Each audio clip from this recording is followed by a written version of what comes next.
Las obras de Tom han revolucionado los estudios andinos. Leer una obra de Tom significa un antes y un después, porque de alguna manera él plantea lo que parecía imposible, que es el estudio de la cultura inca desde sus propias categorías mentales, desde su propia cosmología, desde su propia visión del tiempo y del espacio. Y claro, la gran pregunta ¿es esto posible? Tomando en consideración que gran parte del material que utilizamos los historiadores para conocer el pasado, en este caso el pasado inca, es a través de los cronistas de Indias, que son filtros ya coloniales, entre comillas, o virreinales. Yo prefiero utilizar el término virreinal porque no éramos colonias, sino reinos, y jurídicamente eso es algo muy distinto que una colonia, pero en fin, ese es otro problema.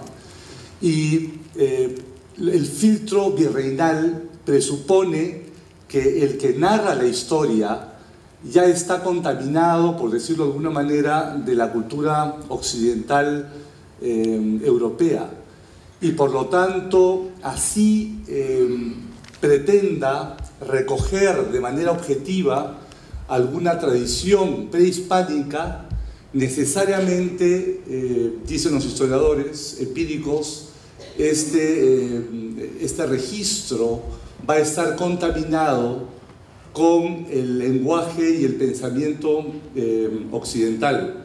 Si a esto le sumamos que algunas órdenes religiosas, como fue la jesuita y la agustina, camuflaron mitos andinos y para facilitar la conversión de los naturales, terminaron ellos mismos escribiendo mitos andinos o reescribiéndolos y haciéndolos pasar como si fueran estos prefiguraciones mitológicas de lo que ya había existido en el Perú antes de la llegada de los españoles.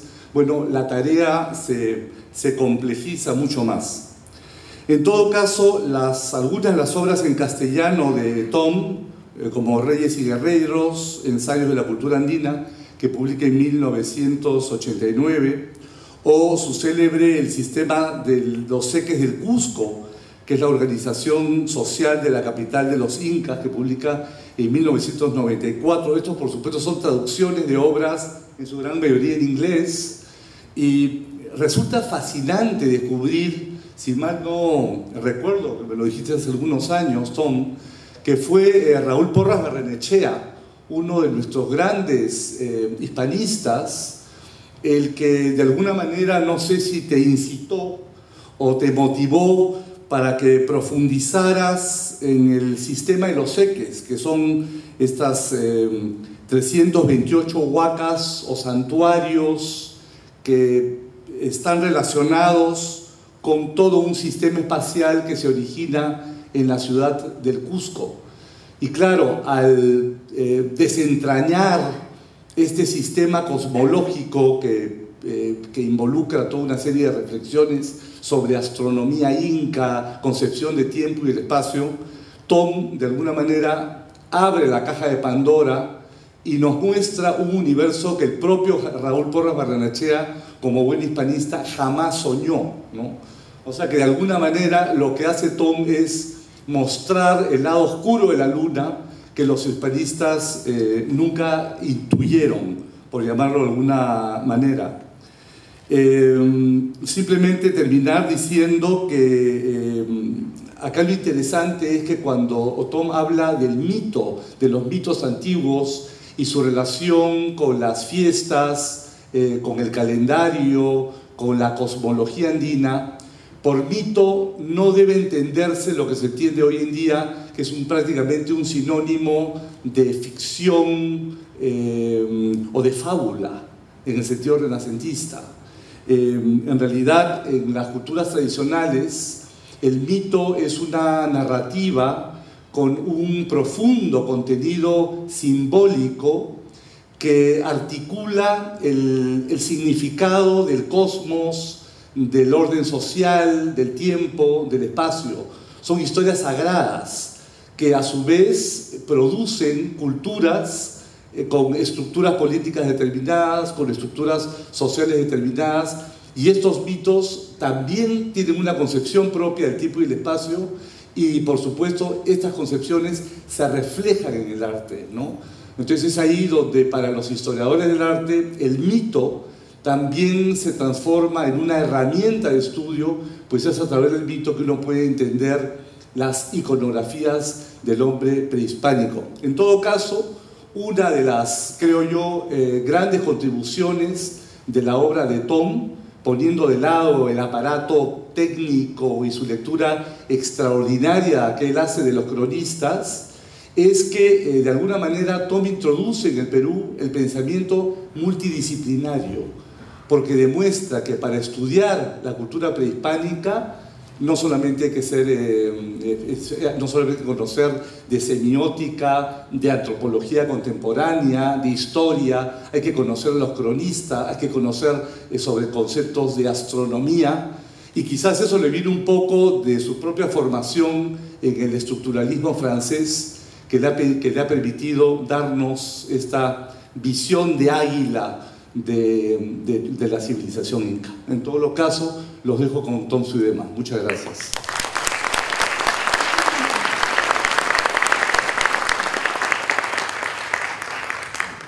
Muchas gracias en primer lugar, por su asistencia, y en segundo lugar también por las palabras y la introducción que Eldor Mujica me hizo. Y esto ya me toma algunas frases de la boca, porque usted lo dijo ya también.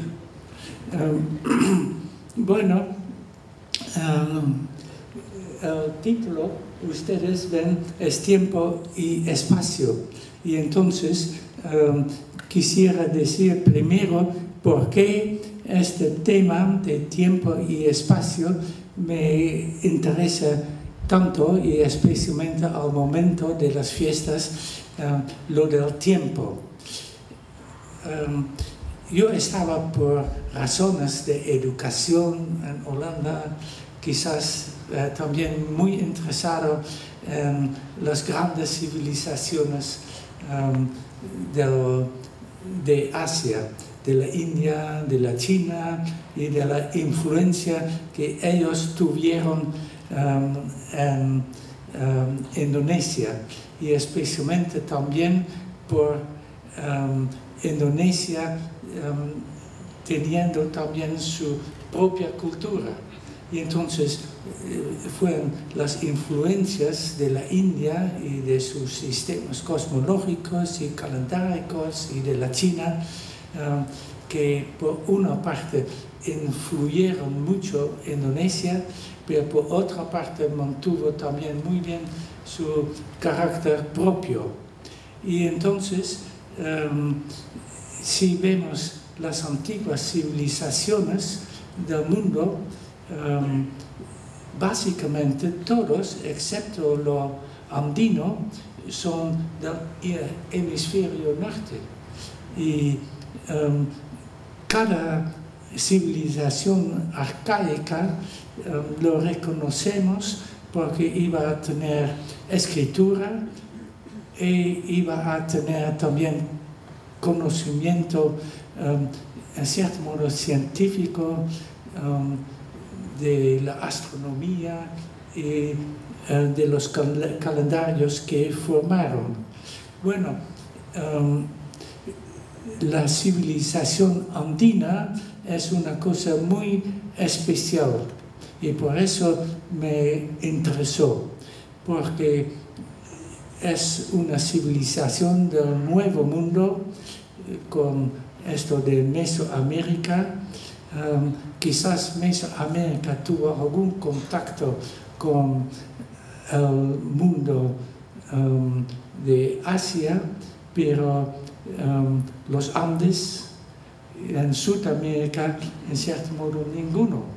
Y entonces se ha pensado también en el hecho que todas las civilizaciones, las otras, tenían escritura y un calendario bien desarrollado, pero que en los Andes no había escritura y no un calendario bien desarrollado. Bueno, yo creo que esto no es verdad. En primer lugar, que la civilización andina se desarrolló en una forma completamente separada de las otras civilizaciones. Y entonces, si las otras civilizaciones se influyeron entre sí y desarrollaron escritura, resulta que los andinos también tenían sistemas intelectuales muy importantes y lo conocemos del quipu. Pero la otra cosa sería entonces los calendarios. Y ahora hay una cosa curiosa que de México los españoles conocieron enseguida todavía los calendarios muy complejos y muy desarrollados, pero del Perú nunca descubrieron que aquí también había calendarios bien desarrollados. Y es una pregunta, ¿por qué no lo descubrieron? Pero así nos quedamos por 500 años con la idea que los incas no tenían calendarios desarrollados y que básicamente lo que los misioneros a fines del siglo XVI dijeron como un calendario inca, bueno, no lo fue, fue solamente un calendario en que se dio nombres quechua a los meses en general como en Europa. Entonces, esto fue una razón por que me interesó estudiar el problema del calendario. Bueno, hay varias otras razones por que lo empecé, y esto fue del sistema de seques. Y entonces le voy a mostrar muy rápidamente qué es el sistema de seques.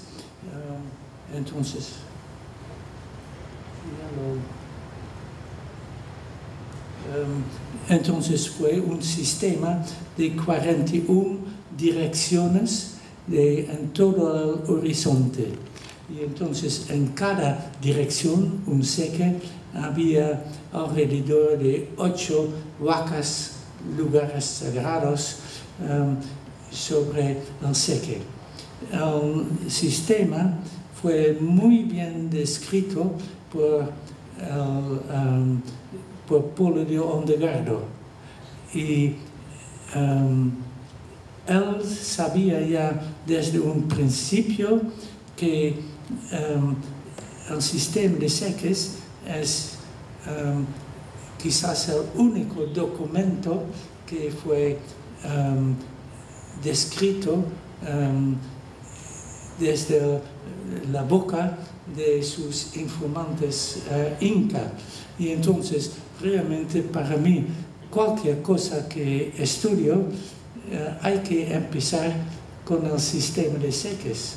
Es el único documento en español que refleja realmente el pensamiento indígena pocos años después de la entrada de los españoles al Cusco o en Perú. Bueno, lo que Polo de Ondegardo ya dijo enseguida, que esto no fue simplemente un sistema del espacio, pero también del tiempo. Y entonces que se iba a leer, él lo dice, y su cuñado también, que sabía de todos los estudios de Polo de Ondegardo, que se iba a leer el sistema de seques como un calendario, como nosotros leímos nuestro reloj. Entonces, primero se contaban las vacas de un seque y después del segundo seque y etc. Se iba por todo el reloj anual. Entonces, en mi libro sobre los seques escribí o estudié, porque más tarde lo cambié también mis ideas bastante, pero estudié el sistema del espacio. Y entonces, después quería estudiar el sistema del tiempo. Y claro, hay siempre una conexión muy grande entre los dos conceptos. Y claro, se sabe también que la palabra pacha significa tanto espacio como tiempo. Bueno, aquí menciono unos de los intereses que tenía y porque son muy importantes de estudiar.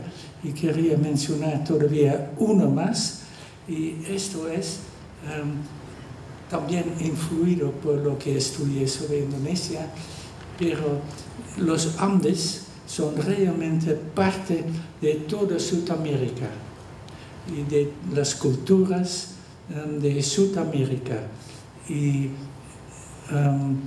como en la antropología lo hemos estudiado sobre África, sobre Australia, etc., cada región tiene un sistema social, un pensamiento social muy distinto de los otros mundos.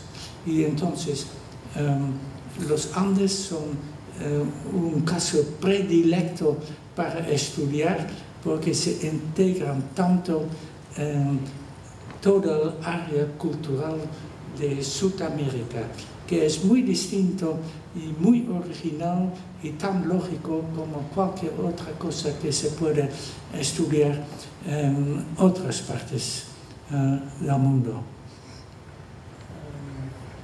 Bueno, lo que hice con el sistema de seques, y lo voy a enseñar muy rápidamente, entonces, tratando de ubicar todos los seques en el espacio, y esto lo hice aquí.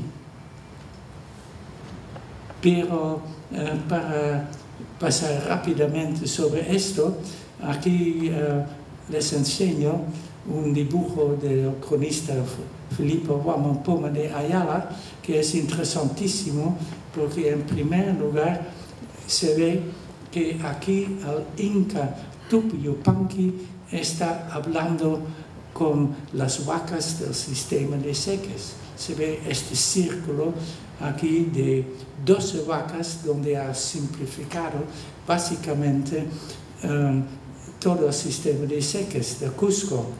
Pero entonces dice el cronista que Tupi Yupanqui está hablando, preguntando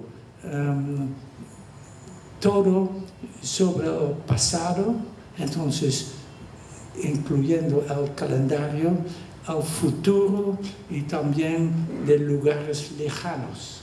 Él quiere saber todo de su país que necesita saber para gobernarlo bien. Lo que es también muy interesante, que cuando él habla con las vacas, entonces lo hace bajo el nombre de Viracocha Inca, aunque su nombre real es entonces Tupi Yupanqui, pero cuando habla con las vacas, habla en la voz de su antepasado Viracocha Inca, el sacerdote rey.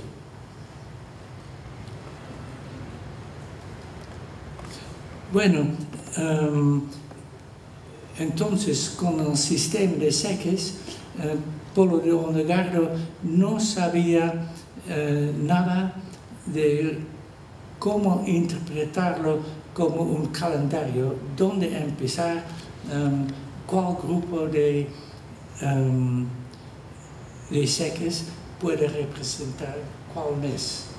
Pero sí nos da alguna buena información y esto ayudó entonces a mí de empezar el estudio y de integrar también otra información de las crónicas.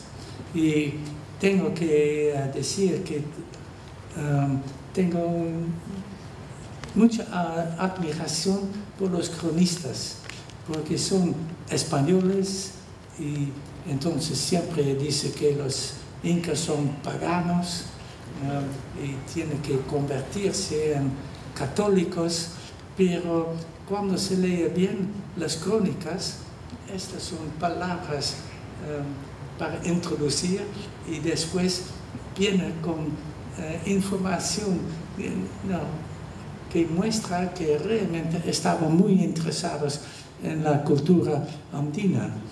Y entonces yo creo que de las crónicas se puede sacar muy buena información también en tiempo colonial, y voy a mostrar esto también con ciertos ejemplos. Pero entonces aquí le muestro un unku masculino que está aquí en el Museo Poli y que ya lo conocí desde los primeros años que estuve aquí en el Perú. Y es una túnica fantástica y muy interesante, y especialmente por un problema que me interesa mucho sobre la organización política social de los incas.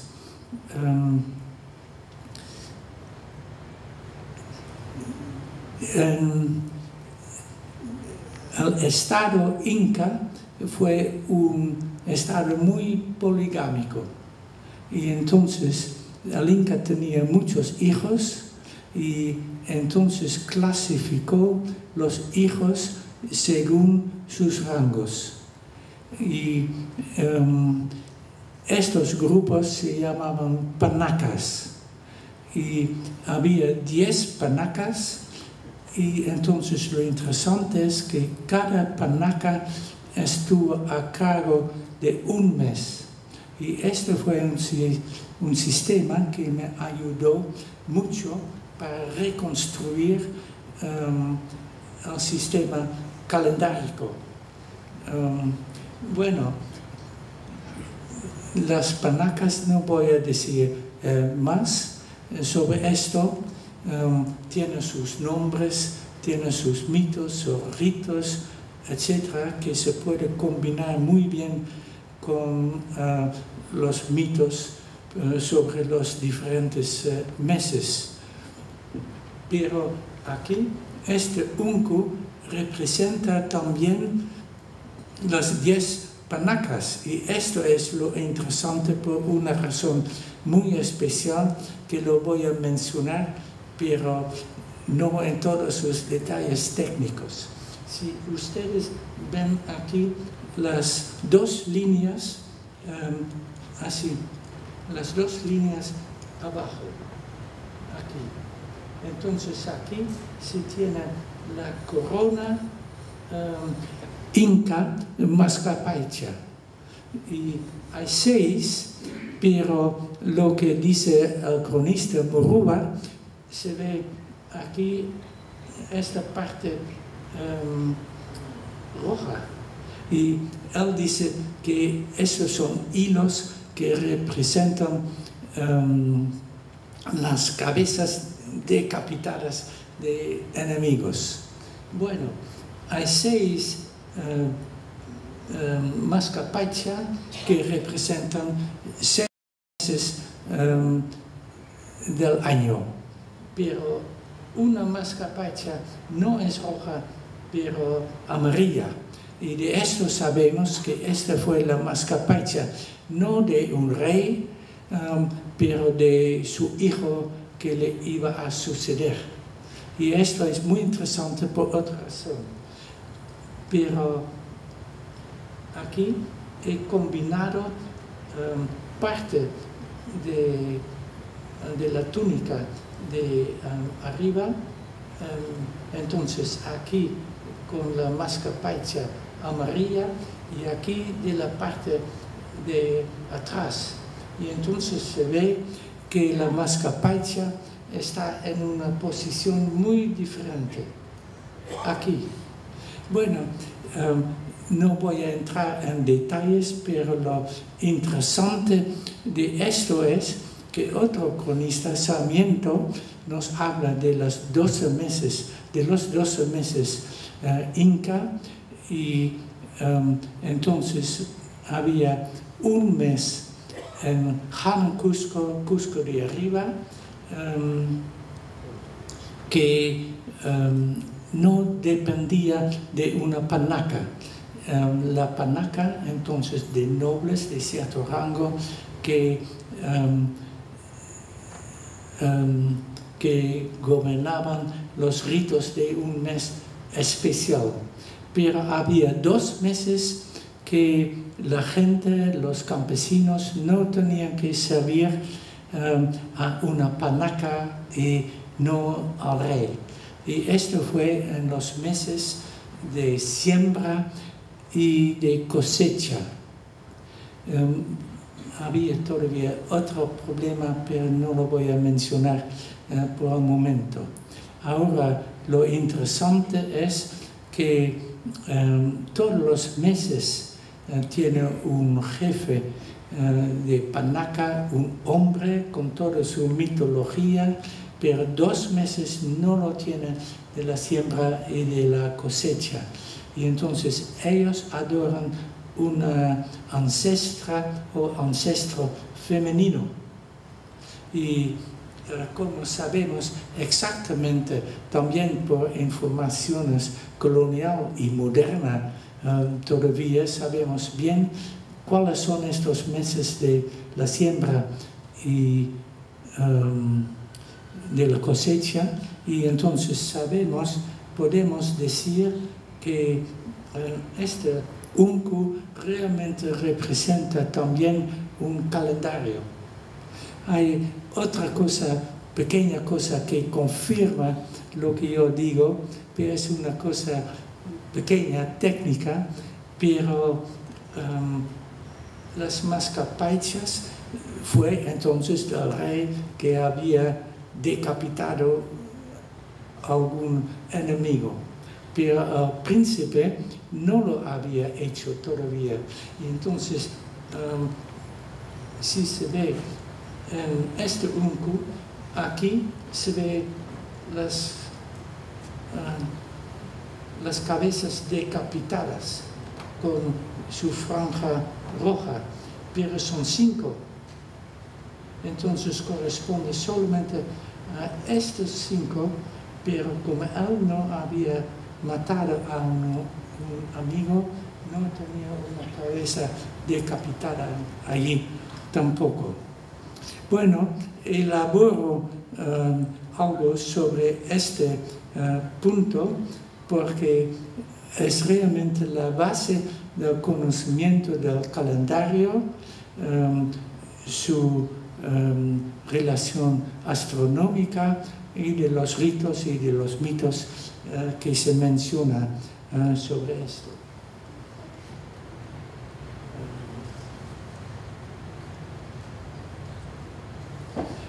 Bueno, tengo que decirle todavía una cosa técnica, y hay mucho más que decir que es importante, pero lo voy a dejar.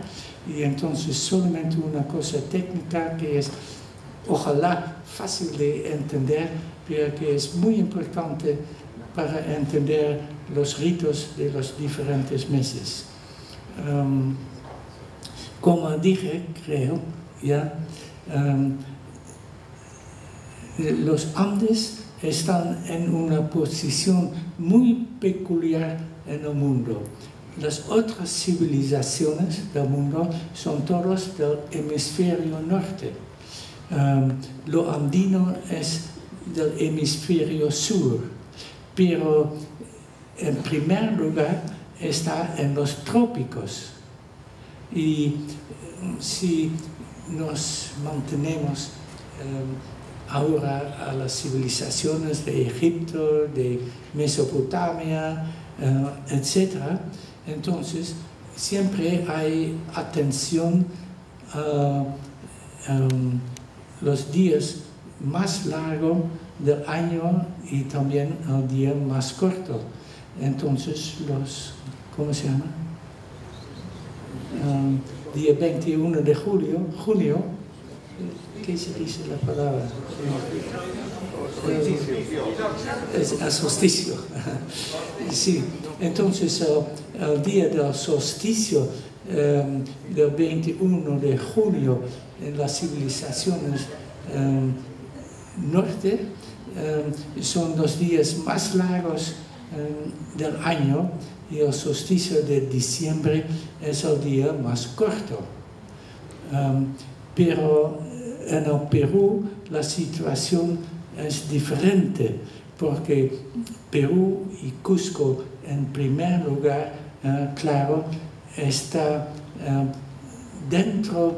entre los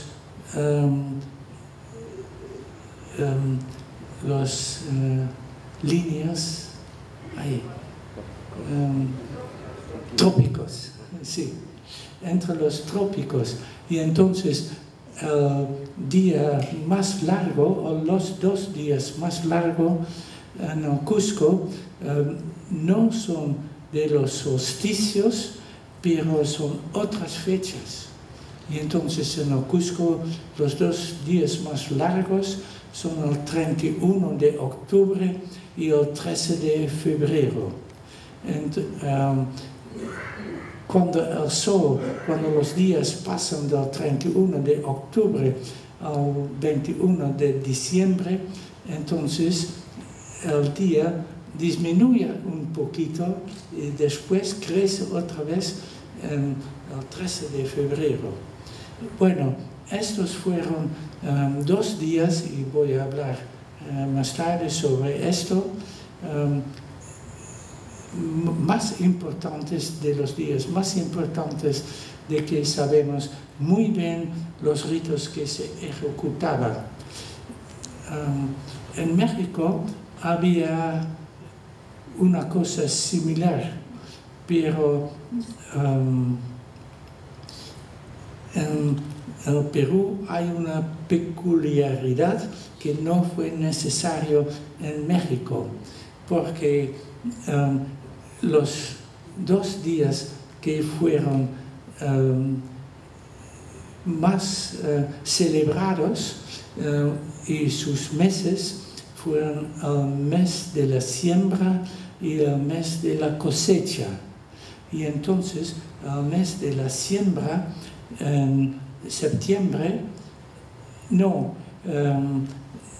el mes anterior, cuando se iba a abrir la tierra para la siembra, fue agosto. Y entonces este mes es lo que yo llamo el día del anticenit. Es el día cuando el sol va por el lugar, el nadir, debajo de la tierra. Entonces el día es más corto del año. Bueno, no sé si los incas podían imaginar el nadir, pero lo que sí podían definir muy bien, observar, fue el día cuando el sol va por nadir y lo que yo llamo entonces el anticenit. Observando el cenit, cuando el sol está en el punto más alto del año, entonces un palo recto no da sombra. Pero no se sabe todavía qué día del año es. Y entonces se observaba en este día donde salía el sol y donde se ponía, pero especialmente donde salía. Y esta fue la observación más importante quizás en el Cusco, y también por los ritos que se ejecutaban entonces para eso. Y esta noche quiero terminar especialmente con estos ritos. Pero entonces había también la observación del anticenit.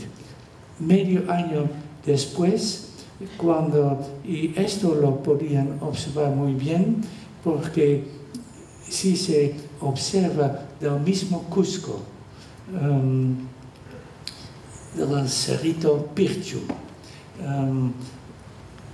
la salida del sol, entonces hay que ir nomás a este punto en el horizonte y mirar de allí al Cusco. Y entonces se tiene la observación del anticenit, del día más corto. Bueno, este día fue entonces 2 veces del año, en agosto, mediados de agosto y a fines de abril. Y entonces yo utilizo aquí las palabras de agosto y abril, no en forma muy técnica, me refiero al mes indígena que está más cerca a esto. Bueno, aquí este es todo lo técnico que tengo que decir, pero aquí entonces se ve estas observaciones. Aquí es el templo, un templo del sol, de donde se observa el solsticio, la puesta en el solsticio de junio. Y todos estos datos que yo digo ahora han sido registrados muy bien por Polo Delgado y otros cronistas en su tiempo. Entonces son datos que se pueden confirmar por la arqueología y por la astronomía. Aquí es el templo del solsticio de diciembre, donde se ve la salida del sol en este punto. Y ahora aquí es la dirección de la observación de la salida del sol en los 2 días de cenit, cuando pasa por cenit, y cuando se va a este lugar, se mira hacia Cusco, y entonces se ve los 2 días del anticenit, de la siembra y de la cosecha.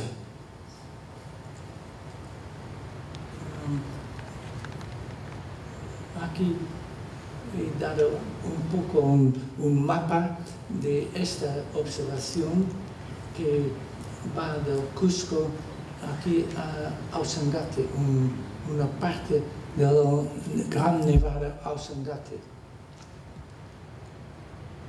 Pero ahora quiero mostrarles algo de esta dirección y dónde están estos sitios exactamente en el campo. Y primero una foto nomás de Pirchu, desde donde se observa la salida del sol en cenit,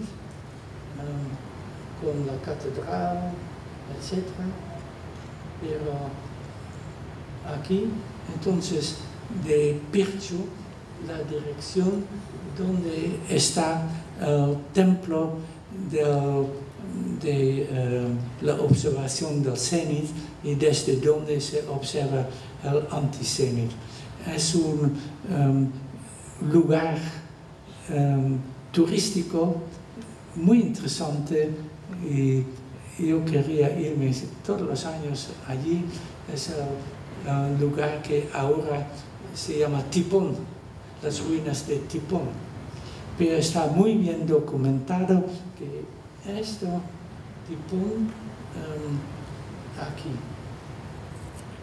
fue utilizado para la observación del cenit y del anticenit. Entonces, ustedes lo ven algo en el contexto del Valle del Cusco, Cusco aquí, San Sebastián acá y San Jerónimo acá, y esto está atrás de San Jerónimo. Pero quiero indicar también esta dirección de esta calle de que voy a hablar más tarde.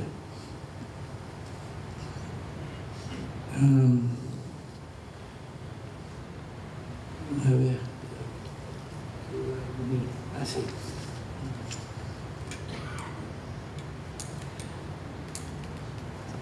Bueno, quiero hablar ahora especialmente de la observación del anticenit en el mes de la cosecha, porque sobre esto tenemos las mejores informaciones de cualquier crónica. Y esto fue por un rito que se iba a hacer en esta región, que voy a explicar, en esta región fuera de Cusco, esta dirección. Y lo fue observado por un cronista que tenía mucho interés en ello, pero un año después de que los españoles entraron en el Perú. Y entonces no querían, no se atrevieron a cambiar todavía todos los ritos que fueron ejecutados para para la cosecha. Después de algunos años, iban a obligar a los incas de celebrarlo. No prohibieron la celebración, pero de combinarlo con Corpus Christi. Y esto cambió técnicamente un montón de cosas, que la fiesta existió todavía, pero toda la motivación de los incas, astronómicas y sociales, en cierto modo desaparecieron. Pero una persona que lo describió también en forma muy interesante es Garcilaso, cuando él fue muchacho, que él participó en la celebración de esta fiesta de la cosecha, pero en la fecha del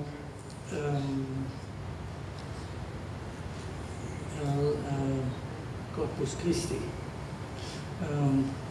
Pero lo muy curioso es que la fecha que entonces del anticenit más me interesa, el 26 de abril.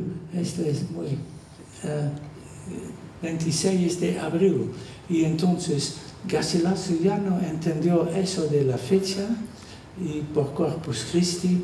Y entonces una vez cuando lo celebró en el año 1551, dice, bueno, esta es la fiesta del equinoccio.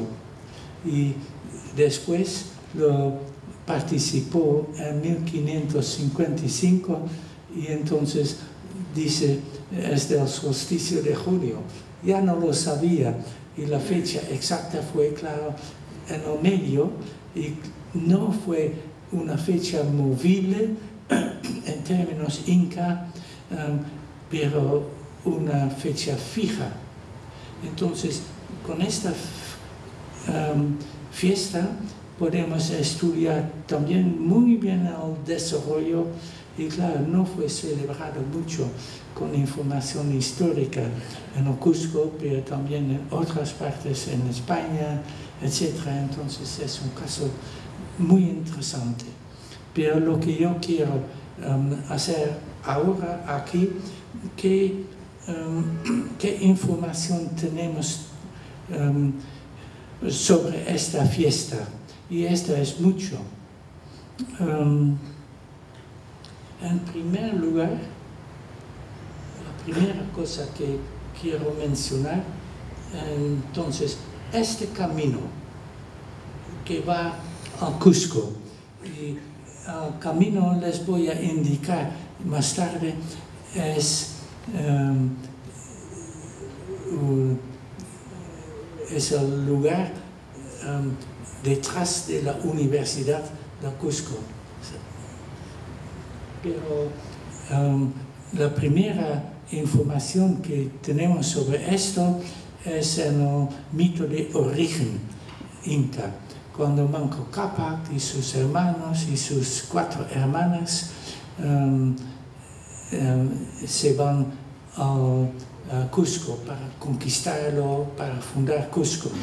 Y ellos llegan del sur de Huanacauri, en San Sebastián, que es entonces el pueblo algo por aquí. Y entonces Manco Cápac se queda allí con sus hermanos, pero una hermana, Mamahuaco, va entonces, le conquista a Cusco y de los pueblos originales que vivían allí anteriormente. Y entonces llega a un punto, algo por aquí, pero sabemos bien las toponimias del lugar y entonces ella va a sembrar allí el primer mes, maíz. Y entonces se dice también que antes el Valle del Cusco fue tropical, con productos tropicales, pero cuando ella iba a sembrar el primer maíz, entonces iba a tener el clima de actualmente, con invierno y entonces que no había plantas por crecer y que entonces el maíz tiene también estas 2 épocas de crecimiento. Bueno, ella sembró y entonces regresó a San Sebastián, donde estuvo Manco Cápac, y en el año siguiente iba a cosechar el maíz. Entonces se describe otra vez cómo ella anda y entonces ya se había enviado también uno de los hermanos de Manco Cápac a una roca que estaba cerca por aquí. Y sobre esto hay también información interesantísima, pero no lo voy a mencionar ahora. Bueno, como este mito está tan bien descrito, tenemos también las toponimias de cómo ella andaba de San Sebastián al Cusco y sabemos todavía dónde están. Y sabemos entonces que ella, en forma general, andaba por este camino. Bueno, el rito o el camino por la cosecha fue importante también por muchas otras razones. Y entonces, en primer lugar, que allí se construyó cada año una avenida y para la cosecha en que participaban todos los nobles del Cusco y el Inca. Y entonces en esta avenida se puso las toldas de todos los nobles de las panacas a los dos lados del camino, y donde los nobles con sus muertos, las momias, estaban puestos y de donde cantaban. Pero por la avenida iba un grupo de 200 agias y ellos iban a caminar desde aquí y empezaron a la salida del sol. Y entonces empezaron a cantar muy suavemente, pero cuando subía el sol iban a cantar también más fuertemente, y entonces a mediodía, a las 12, cantaban muy fuerte, y después bajaba el sol y entonces bajaban las voces, y cuando el sol se iba a poner, estaban al final del camino y entonces paraban de cantar.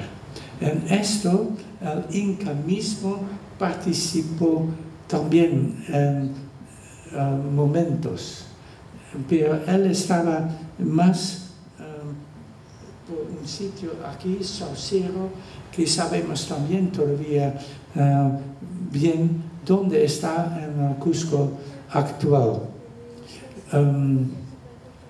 Bueno, es un cuento de lo más interesante, pero también se menciona todavía cómo fue este camino y lo podemos ubicar bastante bien.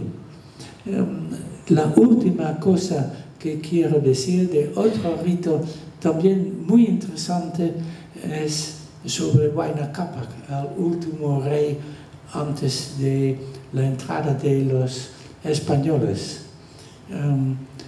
Un nuevo Inca fue elegido entre diferentes hombres que fueron capaces probablemente de serlo. Y entonces Huayna Cápac tenía su partido que le apoyaba, pero aparentemente no fue tan fuerte, y entonces él se huyó al lugar desde donde se observaba el anticenit, entonces en Tipón. Él se escondió allí y su partido iba a ganar, y entonces él se fue al Cusco para ser coronado. Y entonces se dice explícitamente que cuando llegó al valle, que iba a seguir el camino de Mamahuaco. Y entonces este camino, el hecho es muy interesante por muchas razones, y esto tiene que ver con los ritos de muerte de un Inca, que fueron Purucaya, que fueron por 4 meses, pero en la fecha del paso del sol por el cenit terminaban, y entonces fueron los ritos de la coronación. Y esta información lo tenemos también en forma muy específica del cronista Betanzos, que dice que él vio todos los ritos en honor de Paulo Inca, el último rey inca nombrado por los españoles. Pero lo que hace Betanzos entonces es describir los ritos en honor de Huayna Cápac. Bueno, no voy a mencionar más sobre estos ritos, pero son muy interesantes y escribí un artículo especialmente sobre estos. Bueno, esto es de los varios ritos que quería mencionar, y entonces quiero mostrar especialmente esta foto que un amigo mío con quien lo había discutido el problema me hizo para el día 26 de abril. Y entonces aquí se ve que el sol se pone exactamente en la dirección de este camino, que está al costado, digamos, del camino ritual que yo reconstruí. Este muro inca es muy interesante porque es muy bonito, pero es también el muro más largo del Cusco. Y se conoce todavía muy bien, está tras de la universidad y es el muro de contención del camino Collasuyo. Entonces se puede ver muy bien, pero lo interesante es, claro, dos cosas, que es tan largo y que está construido en exactamente la dirección del anticenit. Y es una prueba que todas estas cosas sobre observación de cenit y anticenit fueron realmente muy pensados de los incas y que lo podemos reconstruir. Y así, después, yo puedo mencionar también otros ritos que son mencionados por los cronistas de manera muy concienzuda con las fechas exactas, y realmente podemos reconstruir el calendario del Cusco y lo andino. Bueno, no sé cuánto tiempo. Bueno, entonces quiero mencionar todavía los ritos del mes siguiente. Y fue un mes peculiar porque, como en el sistema de Seques, como calendario, no hay 365 vacas. Entonces, para 365 días, pero 328 es menos. Bueno, esta es una cosa que conocemos también de otras partes del mundo, por ejemplo, el antiguo calendario romano, que ¿cuándo fue? Por enero, febrero, no funcionaba, y que entonces diciembre es el 10º mes, cuando después, por un tiempo, cuando no había agricultura, el calendario simplemente no funcionaba. Bueno, lo mismo pasó en el Perú, y entonces el mes entonces no, esto no está mal.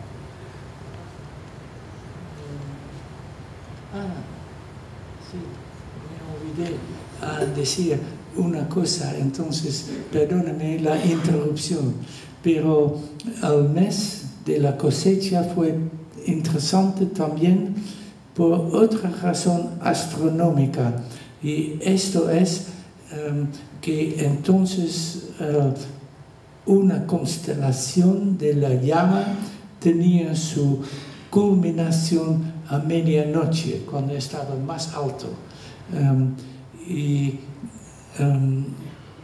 Wamampoma de Ayala nos muestra aquí la escena de un llama que festejaba, la gente festejaba con la llama este hecho que en este mes de cosecha también la constelación de la llama fue en su posición más alta a medianoche. Es una constelación todavía muy bien conocida, pero es una mancha negra en la Vía Láctea, pero la llama tiene dos ojos que son estrellas muy grandes. Bueno, lo digo porque después quiero regresar también a esta llama, y es un rito que todavía se hace, porque lo que el Inca hace aquí es agradecer al llama, que las llamas en general han ayudado también a los hombres de llevar la cosecha a los almacenes.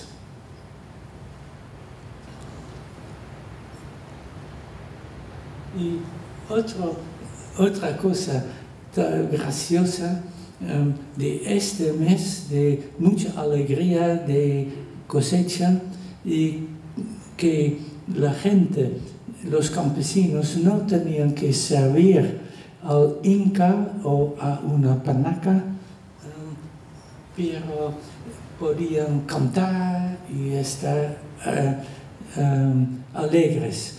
Y aquí se ve muchachos que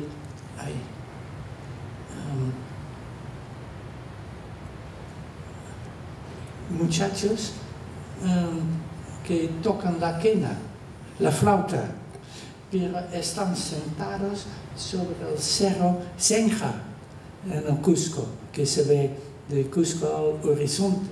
Y entonces tocan la quena, la flauta, a las chicas, pero son sirenas. Entonces es un dibujo de mucha imaginación. Pero entonces, para terminar con el mes,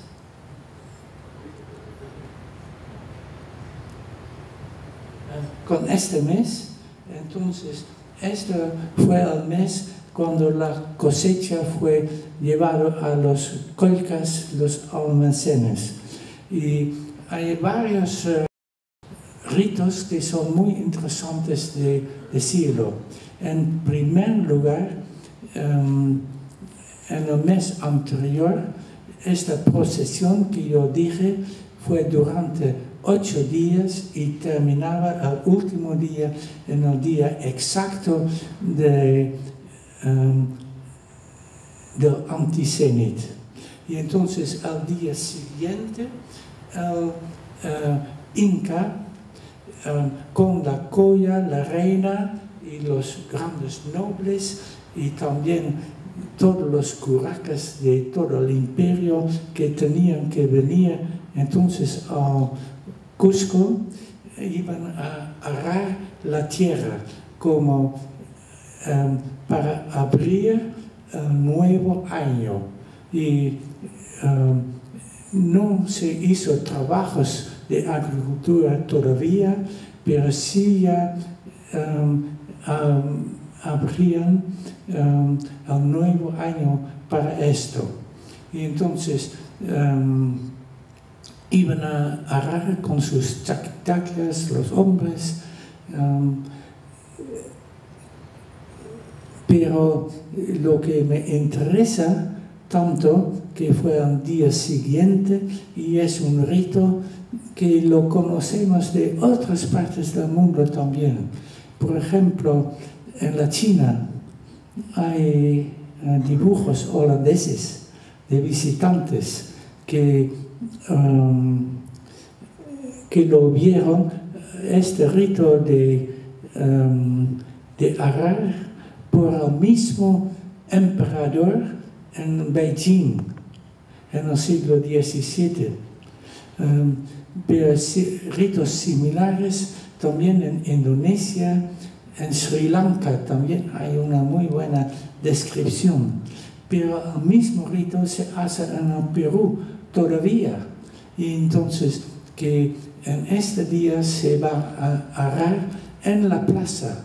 Entonces no en un campo, no tenía ningún servicio para la agricultura genuina, pero fue el rito de abrir el nuevo año. Y por eso es muy interesante en la región donde yo hice trabajo de campo con estudiantes de Ayacucho, y tuvimos este caso, pero sería muy interesante de confirmarlo también en otras partes. Sí, estoy casi listo. Hay varias otras cosas muy interesantes de decir sobre este mes o este periodo. Una cosa también relacionada con Mamahuaco, la gran héroe de la cosecha, porque en este mes se iba a conservar también granos de maíz en una olla, vestido como una mujer, y tenía que representar a Mamahuaco. Y esta fue la semilla que se iba a utilizar entonces el futuro año agrícola. Y entonces hay todo un rito que se describe bien de cantar a Mamahuaco, etc. Otra cosa que a mí me interesa mucho, pero no sé todavía cómo estudiarlo, pero en este mes fue el único mes que la gente de campo que no tenían, que sabía tampoco en este mes el Inca, que podían hacer varios juegos. Y entonces Wamapoma nos menciona también los juegos. Y quisiera saber por qué exactamente se hace estos juegos. Había una cosa que me olvidé, entonces quizás lo voy a decir mañana, si lo recuerdo. Ya lo recuerdo. Había dos cosas que en este mes, una costumbre que existe todavía en varias ciudades, pero que este mes la gente local se va a otra parte y que extranjeros vienen a una ciudad. Y claro, este fue el mes también que los grandes reyes, curacas, etcétera, de todo el imperio tenían que venir al Inca y de darles regalos. Y entonces la gente de Chinchasuyo daban regalos, y también de Collasuyo, pero entonces el Inca iba a intercambiar estos regalos. Entonces de Chinchasuyo lo daba a Collasuyo, y así entre los ayllus, o entre los suyos. Y entonces la otra cosa que es muy interesante, y hay que describirlo bien, pero entonces el Inca mismo iba a comer y beber con la gente común. Fue uno de los meses que no tenían que saber al Inca. El Inca se ocupó con gente de fuera, pero con los campesinos del Cusco, él iba a comer y beber con ellos. Sí. Muchísimas gracias, Tom, por una conferencia tan estimulante y les ruego a todos que le den un fuerte voto de aplauso.